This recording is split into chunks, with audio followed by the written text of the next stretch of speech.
Now let's go ahead and provide ChatGPT with the explicit instructions on how we want the agent to operate and reconcile this bank statement based upon the input files that we're going to provide as attachments. And we're going to follow the same process that we've seen in previous use cases. We're going to start by hopping over into agent mode. We are going to attach our inputs. In this case, it's going to be for our bank reconciliation assistant. We are capturing the matching rules and tolerances for the reconciliation, our general ledger breakdown, transaction by transaction, and the same directly from our bank. And then we're going to go ahead and provide the agent with the prompt that it needs to execute successfully. We continue to be very explicit and telling the agent that it is going to perform this very specific role, and that the objective is to prepare a draft bank reconciliation and highlight exceptions for review. Now we may get 1, 2, or many exceptions, but the model is going to flag the areas that we should be focused on. We're telling it the different inputs that it may or may not receive in order to perform this job. And we're telling it the tasks to perform. As always, we're providing constraints, points of escalation, and being, again, very explicit with the output format that we're looking for from the agent. So let's go ahead and kick off this job, and then we're going to hit the pause button while we let the ChatGPT agent do its thing, and then we'll come back and review the output. Okay, there we go. So it's processing the inputs and it's kicking off right now. So I'm going to pause here and we'll review the outputs that we receive shortly.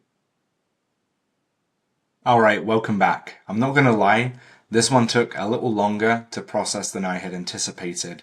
But when you actually think about the tasks that you're asking this agent to perform sequentially, there is a lot that it needs to process behind the scenes to perform a full-blown bank reconciliation, especially with a large number of transactions that I asked it to process within a single batch.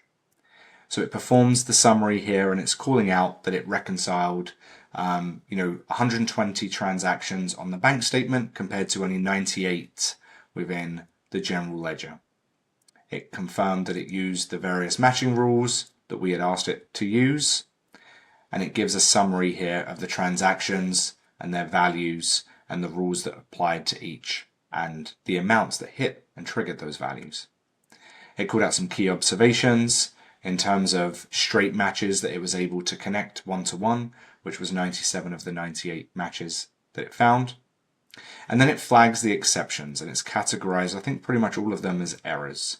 So this is where a bank transaction doesn't match a corresponding GL entry, and it's going to require some investigation.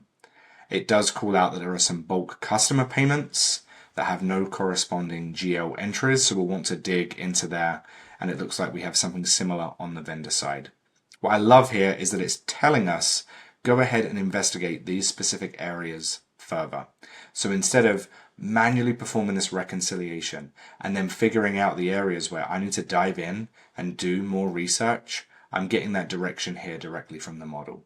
Now, do you have to validate this? Of course you do. But the fact that it's been able to perform that reconciliation, that one-to-one match for almost 100 transactions, from 120 from the bank, so that's an 80+% match rate, I have a pretty high level of confidence that the model has executed what I need it to do, and it's telling me the areas that I need to focus on.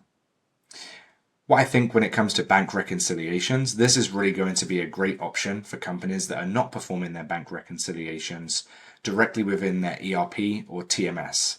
If you don't have those integrations stood up, if you're not kind of systematically managing this process today and you're managing it, say, in Excel offline, this is a great alternative to do that, to really speed up your bank reconciliation process.